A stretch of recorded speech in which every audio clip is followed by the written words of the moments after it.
Welcome to this interactive webinar presented by Herzing University. Today's topic is on financial aid, what you need to know. We've all heard the words financial aid and felt overwhelmed, confused, lost, nervous, or even scared. This presentation will help you feel just a little more comfortable with what financial aid is and what it does. Afterwards, if you're looking for more answers, I hope you reach out to us so we can continue our discussion on financial aid and get all of your questions answered. At the end, you will feel informed and confident about the choices you'll make about financial aid and your future. This webinar includes a high-level presentation of information about financial aid. After the presentation portion, we'll open it up for discussion questions from attendees. Please remember to keep all questions general as this is a public forum. If there are questions unique to your personal situation, please save those questions for a Herzing University advisor to review with you one-on-one. I will provide contact information for our Educational Funding Department at the conclusion of the presentation.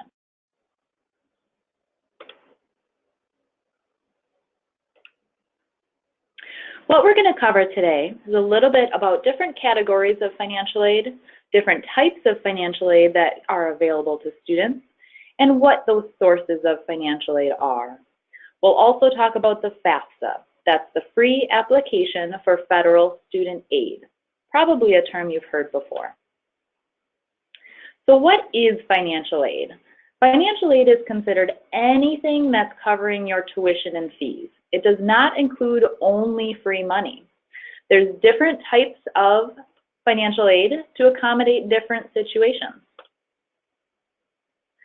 Some different categories of financial aid include need-based or gift aid and non-need-based or self-help aid.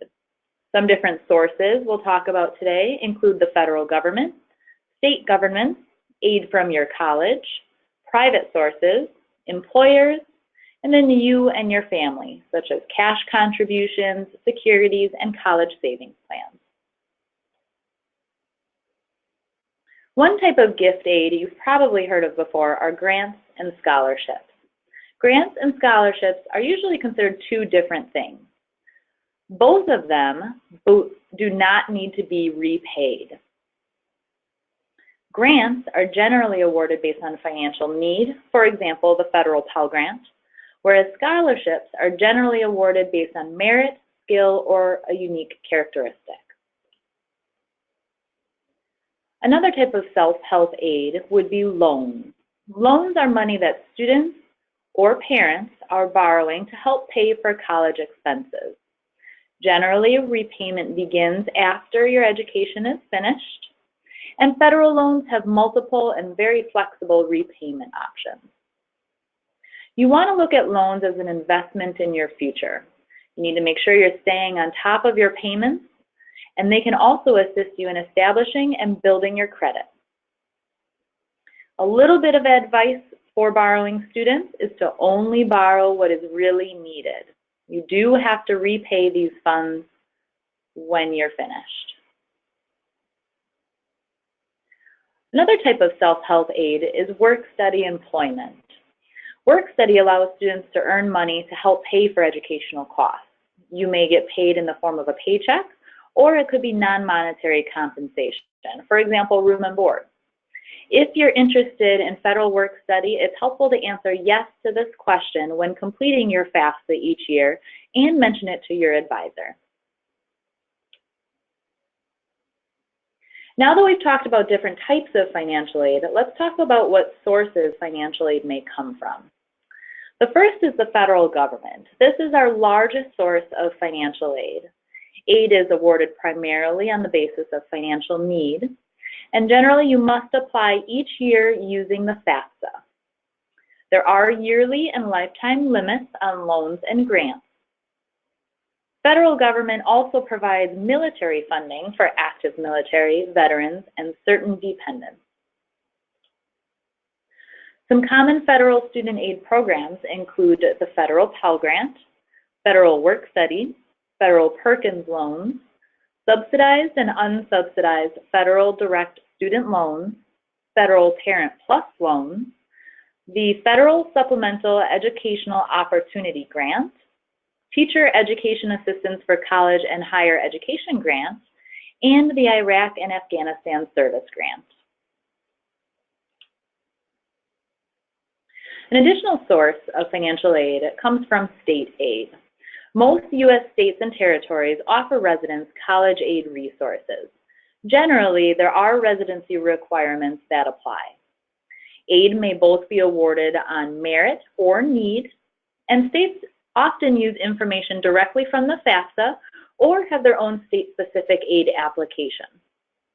Deadlines do vary by state, so be sure to contact your college financial aid or educational funding department for assistance with forms and deadlines.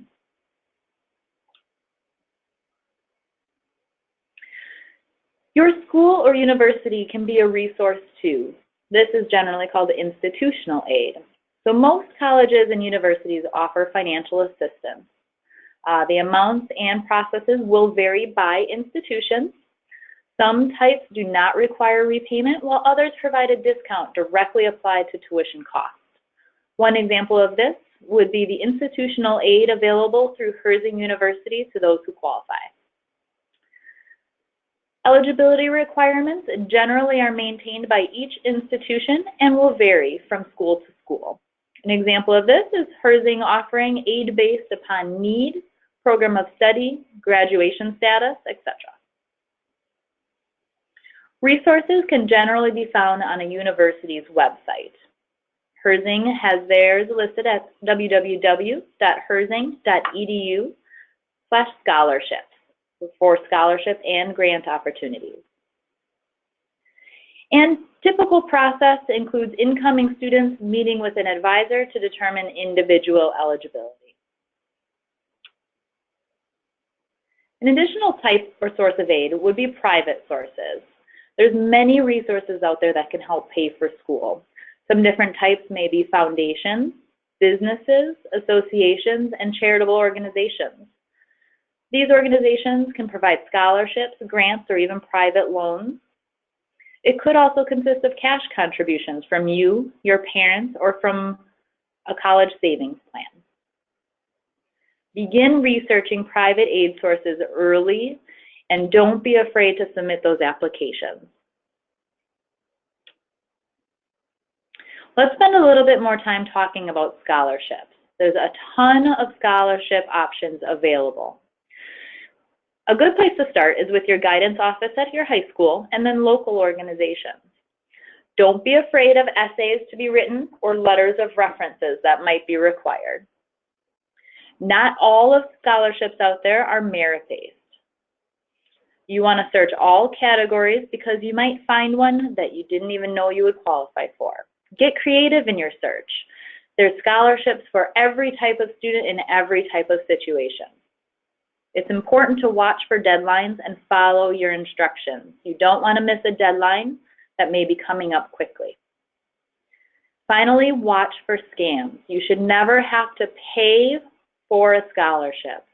So never send money to get that free money. Another resource could be employers. Many companies have educational benefits for their employees. You want to start with your HR department. There may be different types of aid available, such as scholarships, loans, or tuition reimbursement. It can change from employer to employer and year to year, so keep checking with your HR department on the availability of educational benefits. Companies may also have scholarships available to an employee's dependents. Have your parents check where they work to see if there's additional opportunities available to you. Let's switch gears a little now and talk about applying for different types of federal financial aid using the FAFSA. The FAFSA is the free application for federal student aid. This is a standard form created by the U.S. Department of Education that collects demographic and financial information about the student and their family. It's available in October of every year. It's a free application. Remember, it shouldn't cost you anything to complete. There are scams out there, so be sure to check with your college's financial aid department before paying someone to complete your FAFSA for you. A little bit more on the FAFSA. You may file your FAFSA at any time, but it's available no earlier than October 1st of each year. States also set their own deadlines for requirements for the FAFSA to be completed for state aid, so be sure to check the deadline of your state. The 17-18 FAFSA is currently available. This has gotten bumped up. It did used to be available on January 1st. So go out there and complete that 17-18 FAFSA now. Many states and different colleges use the information in the FAFSA to determine eligibility for aid resources, such as grants and loans. So individual colleges may be setting their own deadlines as well. What information is used off the FAFSA? The main number found on the FAFSA is the expected family contribution, or EFC.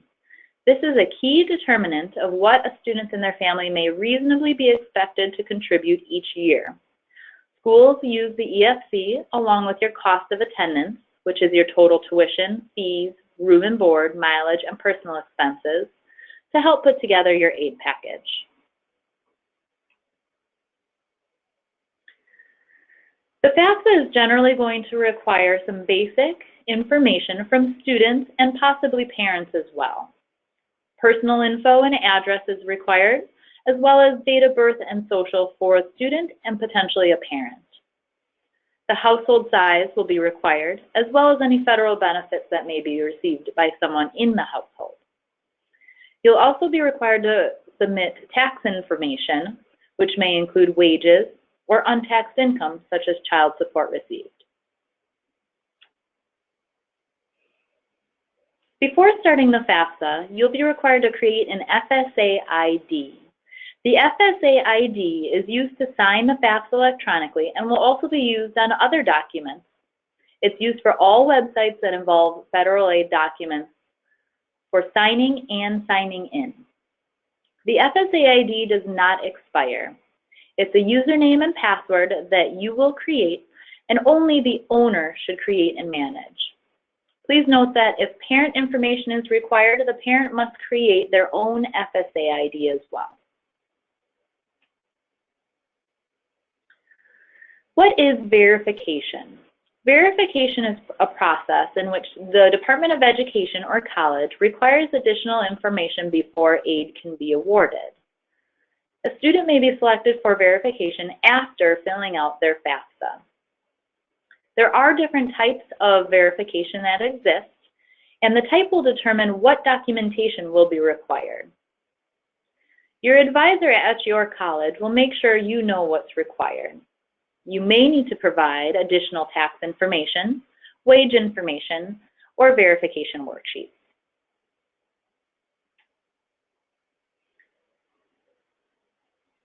Some additional resources available to you to assist in applying for financial aid are shown here. If you have any questions, please reach out to the Educational Funding Department at 866-508-0748 and select option 2. You may also email fa@herzing.edu with questions. Now, let's spend some time going through what questions you have.